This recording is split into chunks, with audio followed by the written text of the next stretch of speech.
नमस्कार दोस्तों, welcome you all again to the most comprehensive and to the point lecture series on geography.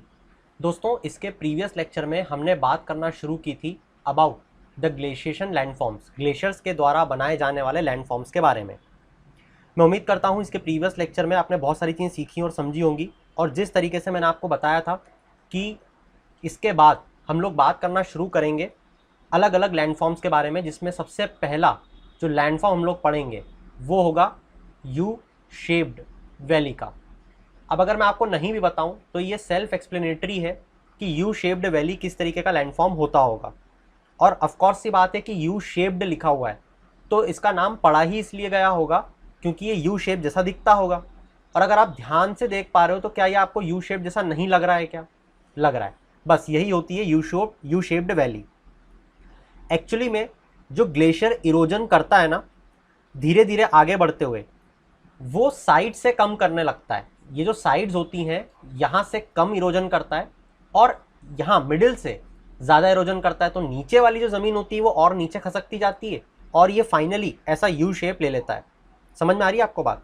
तो यहाँ पे इसका जो फिनोमिनन है, इसको देख के आप ये बोल सकते हो कि जो इसका फ्लोर है वो फ्लैट देखने को मिलता है, वहीं जो इसकी साइड्स हैं वो स्टीप देखने को मिलती हैं। आप देखो, साइड्स जो है वो स्टीप है मगर फ्लोर एकदम सीधा दिख रहा है आपको।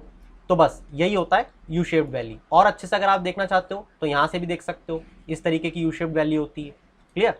ये आपको डायग्रामेटिक रिप्रेजेंटेशन यहाँ पे एक और तरीके से बताया हुआ है कि किस तरीके से ग्लेशियर कार्व आउट करता है यू शेप्ड वैली को।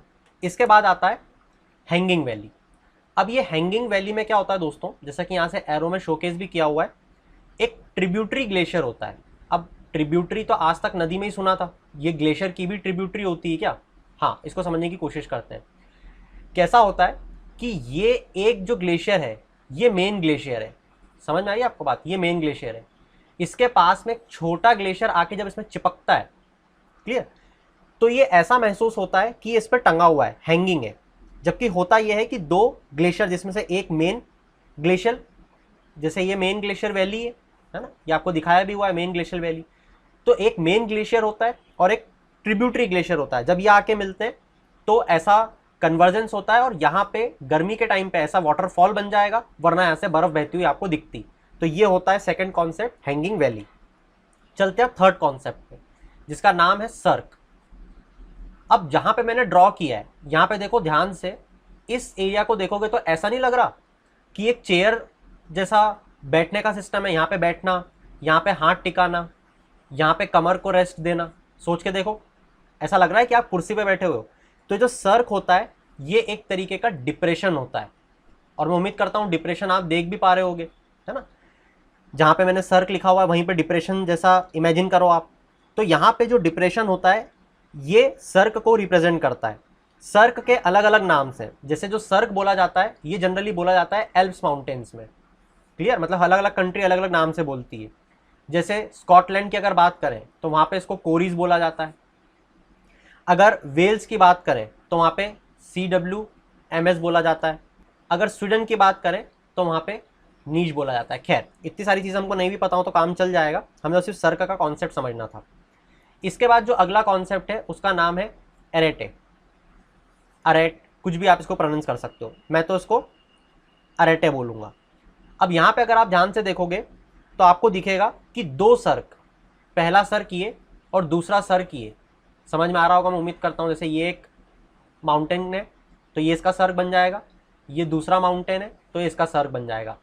तो दो माउंटेन जब आके मिलते हैं, दो सर्क जब आके मिलते हैं तो ये अरेटे बना लेता है। क्लियर? और इस चीज़ को बोलते हैं अरेटे। तो उम्मीद करता हूँ कि आप समझ पा रहे हैं। इसके बाद जो अगला कॉन्सेप्ट है वो है हॉर्न। देख के लग रहा होगा, है ना, हॉर्न जैसा निकला हुआ है कुछ चीज़। जब एक माउंटेन बहुत सारे सर्क से, मतलब कि यहाँ एक सर्क है, दूसरा यहाँ है, इसके पीछे यहाँ पे एक होगा, इसके साइड में यहाँ एक होगा, मतलब चारों साइड से जब अलग अलग सर्क से घिरा हुआ रहता है तो ये हॉर्न बन जाता है। क्लियर? तो जैसे हॉर्न ऑफ अफ्रीका भी हमने पढ़ा हुआ है, उससे भी आप ध्यान रख सकते हो। चलिए, इसके बाद में ये अगर आप देख पा रहे हो तो ये है सर्क लेक, जिसको कि टान भी बोला जाता है। अब ये क्या है? ध्यान से देखो, ये एक सर्क है, ये दूसरा सर्क, ये तीसरा सर्क, ये चौथा सर्क।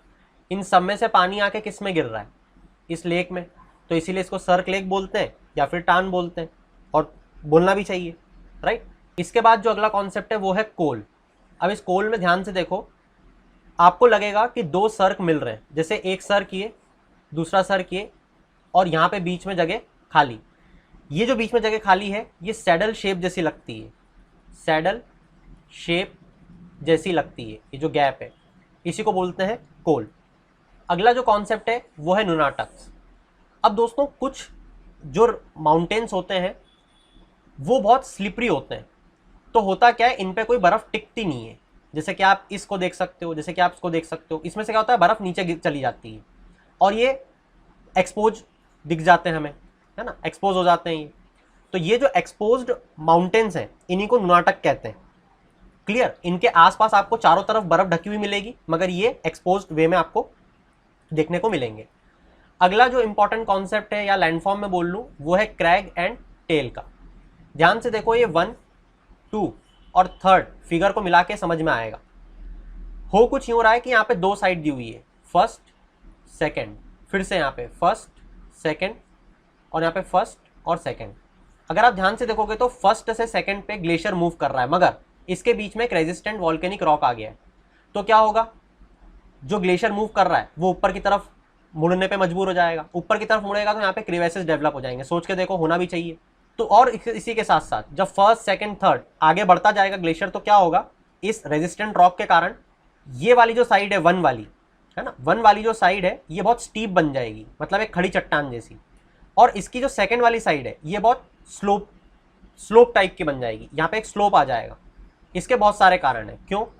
क्योंकि जब ग्लेशियर 1 से 2 की तरफ जा रहा होगा, यहाँ पे करेगा चढ़ाई करते टाइम प्लकिंग ज़्यादा करेगा, है ना, आप देख भी सकते हो, प्लकिंग और अब्रेजन जो है वो ज़्यादा करेगा, इसके कारण इरोजन होगा और स्टीप स्लोप बनेगी।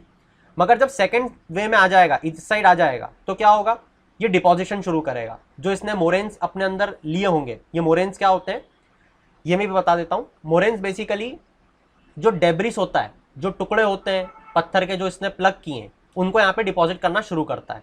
तो डिपॉजिट करेगा तो क्या होगा, स्लोप बन जाएगा, राइट। तो इस तरीके से ये ओरिजिनली में लगता है। तो ये होता है क्रैग और टेल। तो फर्स्ट वाले को यहाँ को बोलते हैं क्रैग और यहाँ को बोलते हैं टेल। ठीक है दोस्तों, ये अगला कॉन्सेप्ट था। इसके बाद में आता है हमारा अगला कॉन्सेप्ट, जिसको रोशे माउंटेनीज कहते हैं। रोशे माउंटेनीज। अबे रोशे माउंटेनीज क्या होते हैं? बेसिकली अगर आप यहाँ पे ध्यान से देखोगे तो आपको ऐसा लग रहा होगा कि ये फिसल पट्टी है, एकदम स्लिपरी, मतलब यहाँ पे बैठे और नीचे फिसले, राइट। यहाँ पे भी देखो आप इन रॉक्स को, क्या आपको लग रहा है ऐसे स्लिपरी है? हाँ। अब ये कैसे बनते हैं?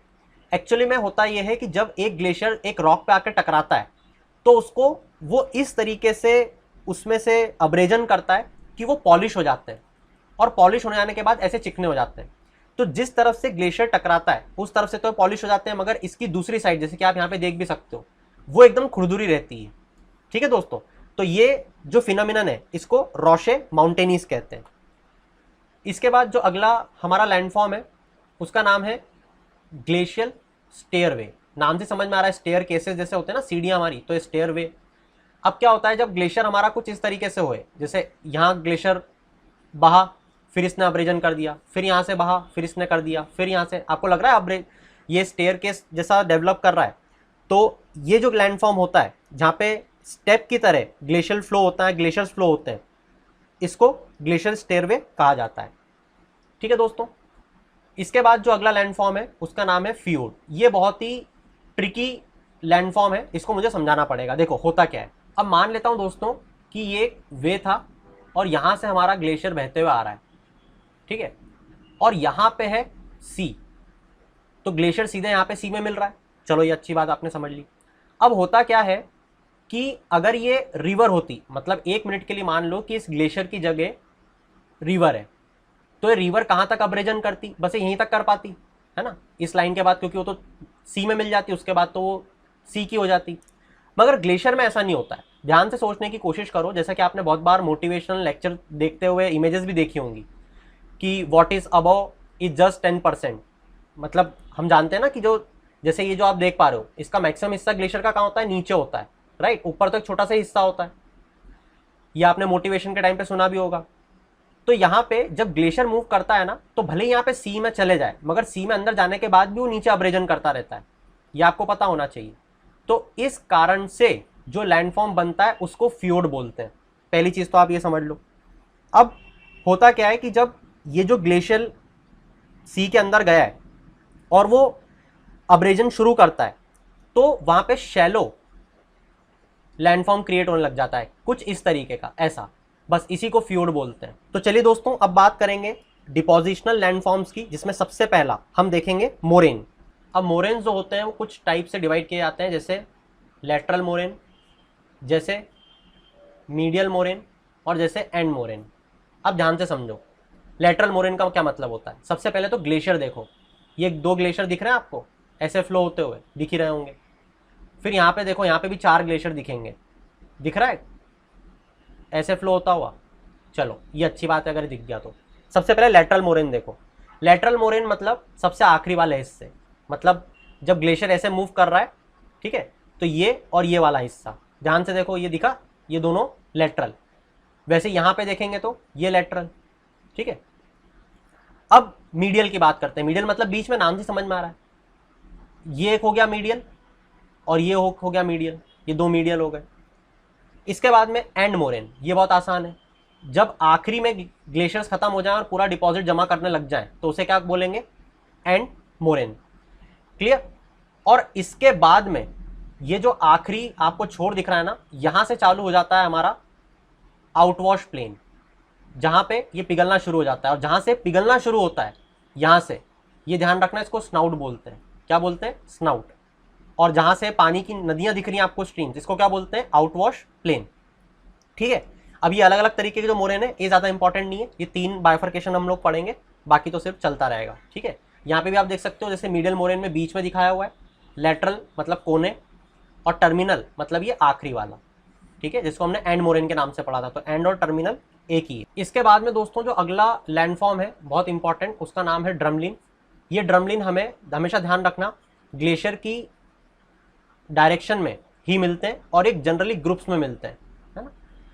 अब ये ड्रमलिन होते क्या है, बेसिकली जो बोल्डर क्ले होते हैं वो जब एक जगह पे जाके जमा हो जाते हैं तो ये ऐसे फॉर्म ले लेते हैं, और ये जनरली अपस्ट्रीम नहीं, डाउनस्ट्रीम साइड में देखने को मिलते हैं ग्लेशियर के। ठीक है दोस्तों, तो हमने क्या समझा, ड्रमलिन्स मतलब ये हमॉक्स टाइप होते हैं, या फिर वेल की जो बैक होती है ना उसके जैसे लगते हैं। ठीक है, ये भी आपसे पूछ सकते हैं कि हमॉक लैंडफॉर्म क्या होता है, तो आप ध्यान रखना ड्रमलिन होता है, जो ग्रुप में मिलता है।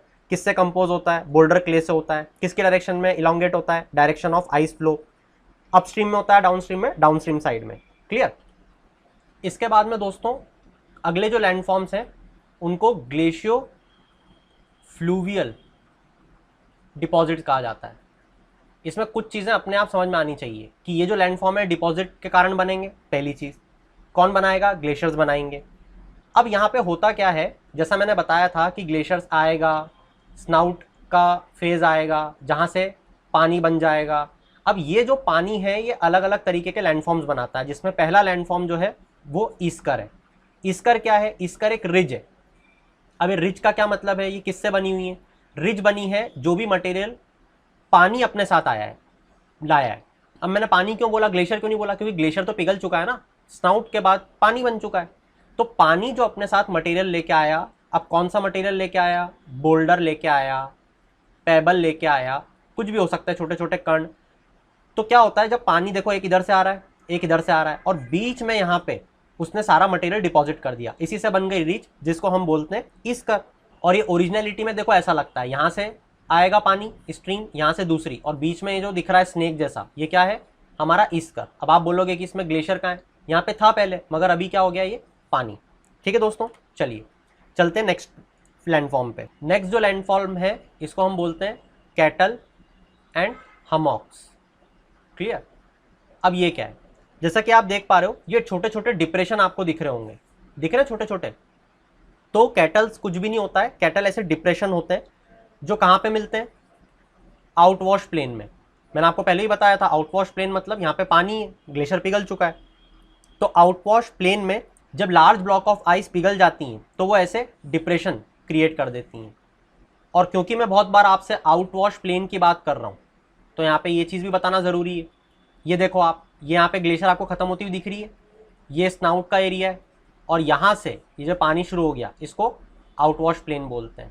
ठीक है, तो ये ग्लेशियर यहाँ पे आउटवॉश प्लेन। इसके बाद में जो अगला कॉन्सेप्ट है वो है क्रिवेसेस। क्रिवेसेस वो गड्ढे होते हैं, जैसे आपने देखा होगा कि बहुत बार जो माउंटेनियर्स होते हैं जब वो चढ़ाई करते हैं तो फंस जाते हैं, कई बार वो गिर जाते हैं। वो इन्हीं के कारण गिरते हैं, क्योंकि ये ग्लेशियर्स में गड्ढे होते हैं जो दिखते नहीं, मगर इसके अंदर जाओ तो नीचे चले जाओगे आप। ठीक है, तो ये अगला लैंडफॉर्म था और हमारा लास्ट लैंडफॉर्म था। उम्मीद करता हूँ कि आपने मेरे साथ इसमें बहुत सारी चीज़ें सीखी और समझी होंगी। अगर हाँ, कमेंट में ज़रूर बताना। Also if you really like this lecture, do mention in the comment. Also do share with your friends. In the end, keep shining. Have a good day.